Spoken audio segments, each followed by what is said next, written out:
அவரு சொல்லிட்டாரு, இவரு சொல்லிட்டாரு. காலையில 9:15க்கு அந்த மார்க்கெட் பிளஸ்ல இருந்தது, இந்த மார்க்கெட் பிளஸ்ல இருந்ததுன்னு போனீங்கன்னா, நீங்க அது வந்து உங்களோட ஐடியா கிடையாதுங்க. அது வேற ஒருத்தரோட ஐடியாவ உங்களுக்குள்ள திணிச்சுக்கிறீங்க. வேற ஒருத்தருக்கு 1000 ஐடியா இருப்பாங்க. அவரு ஒரு கோணத்துல சொல்லியிருப்பாருங்க. நீங்க ஒரு கோணத்துல புரிஞ்சுகிட்டு இருப்பீங்க. அப்ப உங்களோட அறிவு திறமைய தான் நீங்க இங்க ப்ரூவ் பண்ணணுமே ஒழிய, அடுத்தவங்களோட அறிவு திறமைய நீங்க கடன் வாங்குனீங்கன்னா, அதுக்கு உண்டான பனிஷ்மென்ட் கண்டிப்பா கிடைக்க தான் செய்யுங்க. அப்ப உங்களுக்கு உண்டான ஒரு டெக்னிக்கை நீங்க வந்து ஃபாலோ பண்ணணுங்க. அத நீங்க ஃபாலோ பண்ணி, அதோட அந்த மாரி வரும்போது மட்டும் தான் நீங்க வந்து உங்களோட என்ட்ரிய வச்சுக்கணுங்க. அப்ப நீங்க உங்களோட அறிவு திறமைய வந்து ப்ரூவ் பண்றீங்க. அப்ப உங்ககிட்ட மணி மேனேஜ்மென்ட் இருக்குதுங்க, டார்கெட் இருக்குதுங்க. நீங்க ஈஸியா வெளில வரலாங்க. அப்போ 20 நாள்ல எனக்கு 10 நாள் தான் அந்த மாரி செட்டப் கிடைச்சிருக்கு. 10 நாள் ட்ரேட் பண்ணுங்க போதுங்க. இல்லங்க 5 நாள் தாங்க எனக்கு கிடைச்சிருக்கு. பரவாயில்லங்க 5 நாள் ட்ரேட் பண்ணுங்க. ஏன்னா நீங்க வியாபாரிங்க. லாபம் வர இடத்துல மட்டும் தான் நீங்க வியாபாரம் பண்ணணும். நஷ்டத்துக்கு வியாபாரம் பண்ணக்கூடாதுங்க. அப்ப நான் 20 நாளும் வியாபாரம் பண்ணணும்னா, நீங்க நஷ்டத்துக்கும் வியாபாரம் பண்ண தயாராயிடுறீங்க.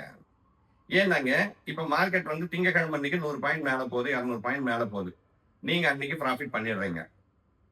திரும்பி வந்து பார்த்தீங்கன்னா, செவ்வாய்க்கிழமை அன்னைக்கு வந்து பார்த்தீங்கன்னா, மார்க்கெட் வந்துங்க கீழ வருது 100 பாயிண்ட்.